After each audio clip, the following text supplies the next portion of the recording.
Hello and welcome to this video looking at how and why shapeshifters like Mystique may or may not be possible. Look at this video.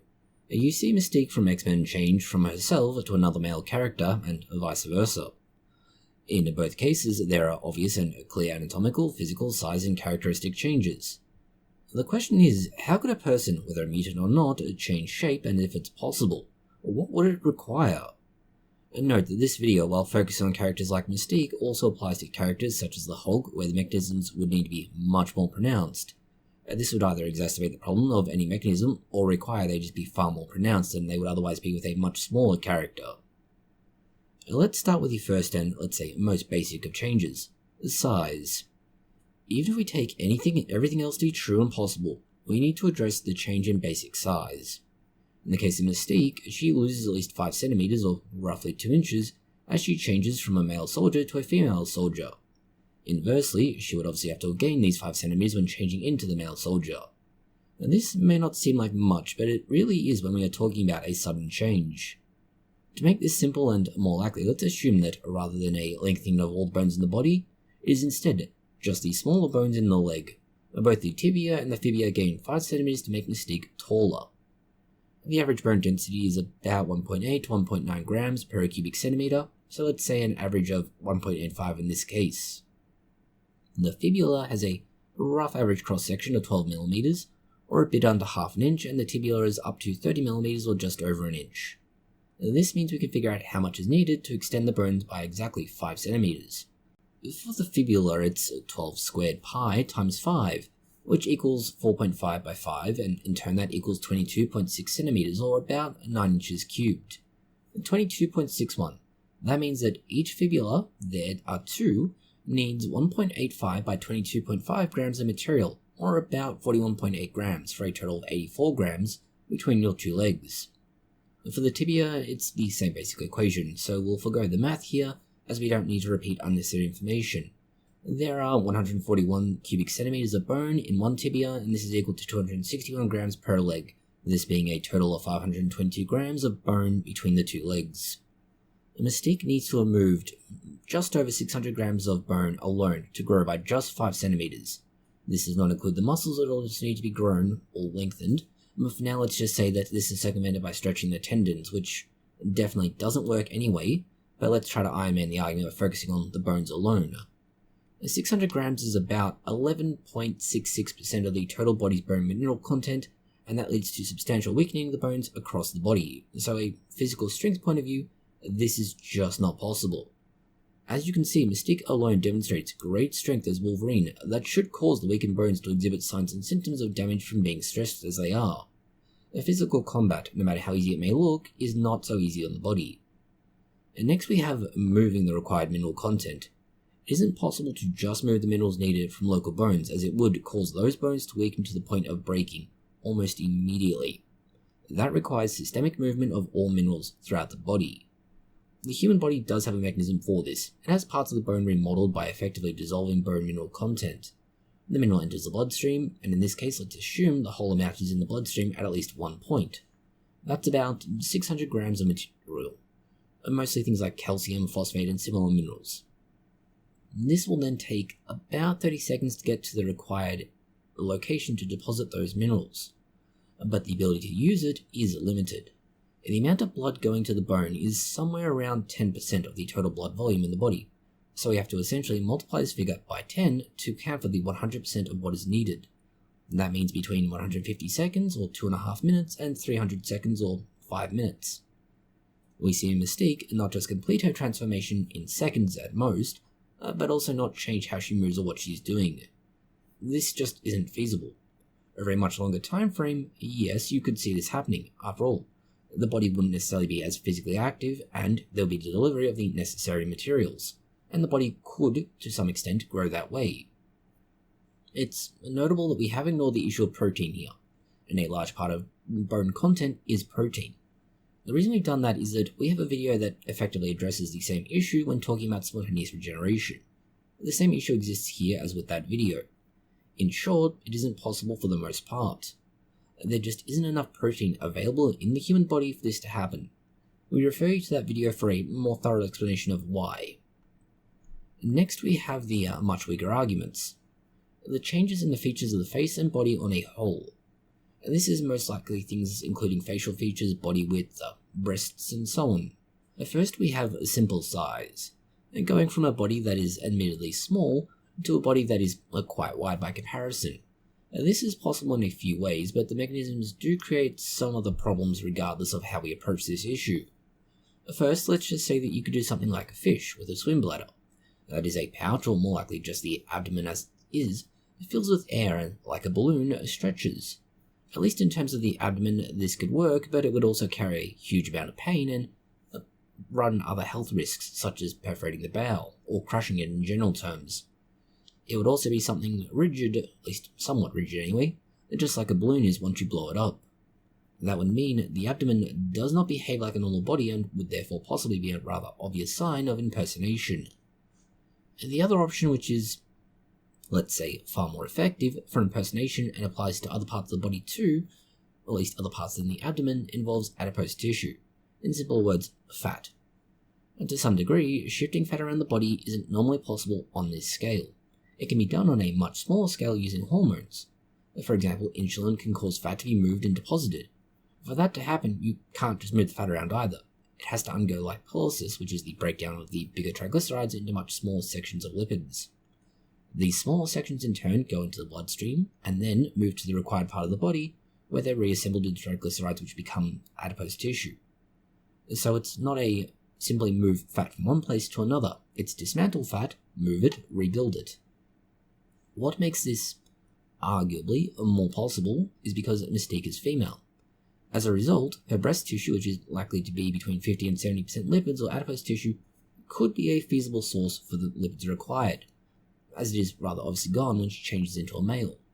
As long as you had the necessary hormones in the right place instructing the body to break down the lipids, and the right hormones in the right place telling it to reassemble them, you could see this happening. The problem we have is, well, simply put, when she changes into another female, she would still need to retain the existing breast tissue. It would also use the adipose tissue for other physical changes, and we would argue that there is something of a shortfall there.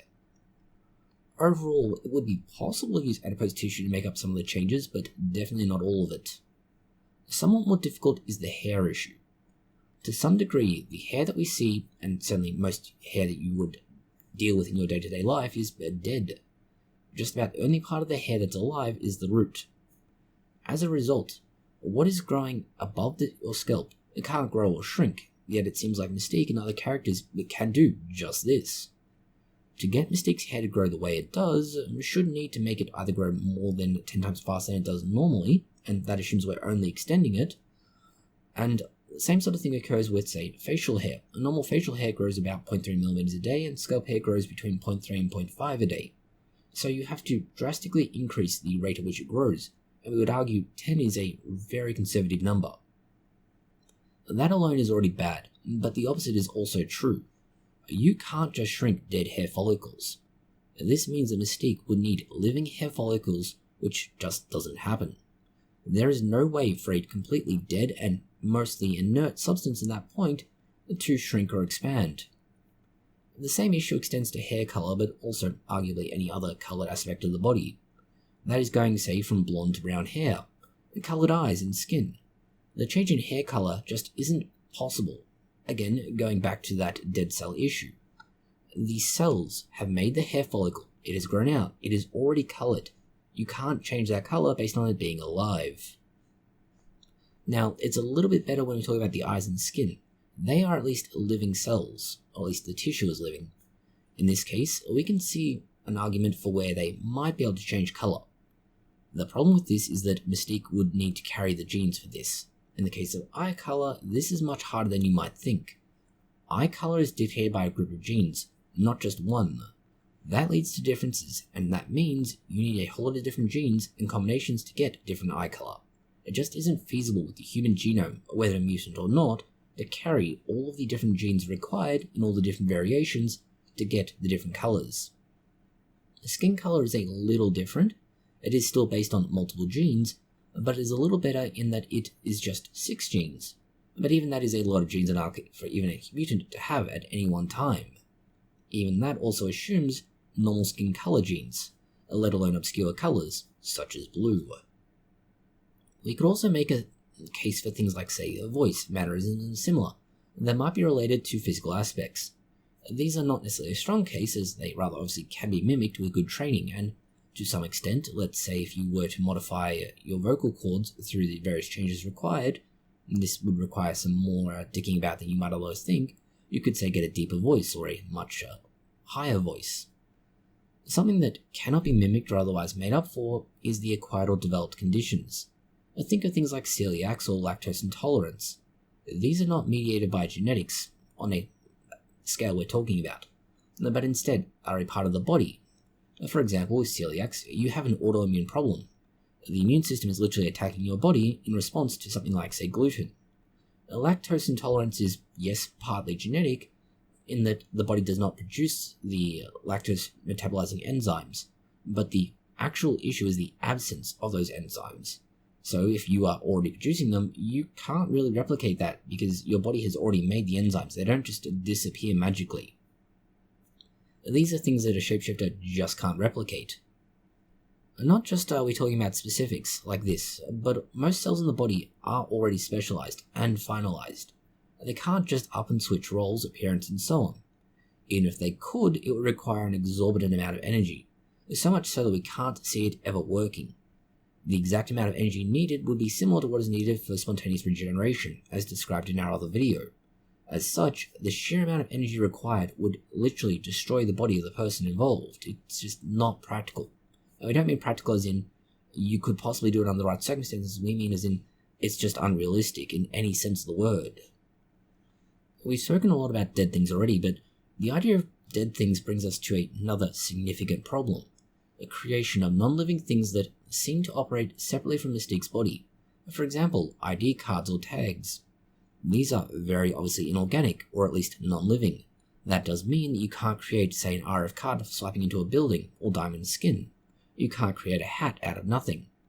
There is almost no way for the human body to form these things, and more so when they are effectively separate from the shapeshifter's body. We don't mean that in a vague sense of you just can't do it, it's not realistic to think of it. We mean that as in, let's say she needs to take the hat off. Well, the hat should be physically part of her body. And so, unless, let's say, you have a tumor that grows and becomes separate from the body like some sort of incredible blob, it's just not going to happen. And it really is impossible, and simply impossible, for cells to do this. And to be blunt, even if they grew as fast as a tumor possibly could, you still can't get this result. You can't grow the necessary tissues that quickly. This would bring you back to the issue of spontaneous regeneration, which, to be blunt about it, is also just as unrealistic. Last, we want to talk about how practical it is for Mystique to replicate the mutations or powers of other mutants. This is a problem with a spectrum of feasibility. Direct bodily mutations might be possible, as they are something that can be made in the body, to some extent anyway. Let's say, for example, you want to have longer limbs. Well, theoretically, through, say, growth hormone, you could encourage that growth. But you certainly couldn't, say, make the human body start growing diamond skin or turning into ice or metal or something similar. And those are the most basic issues. The problem becomes much more pronounced with any mutation that's outside the scope of even vaguely normal human forms. There is no way at present that we can see Mystique being able to create the genes responsible for, say, other mutants' powers. And now, this has been somewhat retconned over recent years, so it's not entirely accurate, but let's be clear about it. The recent claims that Mystique can actually do this are really more addressing Mystique specifically, whereas we're more using her here as a representative example of the wider issue of shapeshifters. So note that whilst we are specifically calling her out, we're more operating on the basis of her being a representative for most shapeshifters' powers, and we can ignore some of the more bullshit claims made about how she does what she does. This does overall mean that Mystique can't shapeshift and acquire the ability to teleport, become flexible, create ice or fire, and so on. And in fact, it's a problem you would see with, say, the Hulk.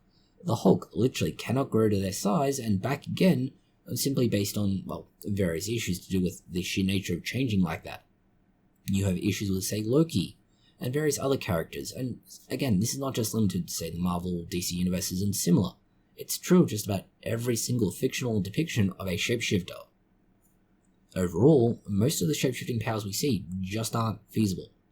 mostly because the change in body shape just doesn't work to start with. The most basic issue and most basic aspect that a shapeshifter needs can't happen. There isn't enough material in the human body. The human body can't make enough energy to do this, and there aren't the requisite genes for it to happen.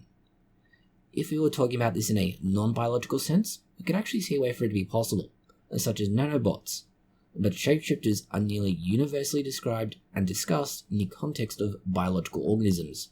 As such, the entire issue around nanobots being a feasible pathway for this to happen, whilst interesting, really is a moot point. It doesn't address the basic point of every shapeshifter is a biological organism. So why then would you look at, say, a technological, or in this case more of a robotic solution to the problem? Thank you for watching this video. If you have found it interesting, consider liking, sharing and subscribing, and please do post any comments, questions or suggestions you have below.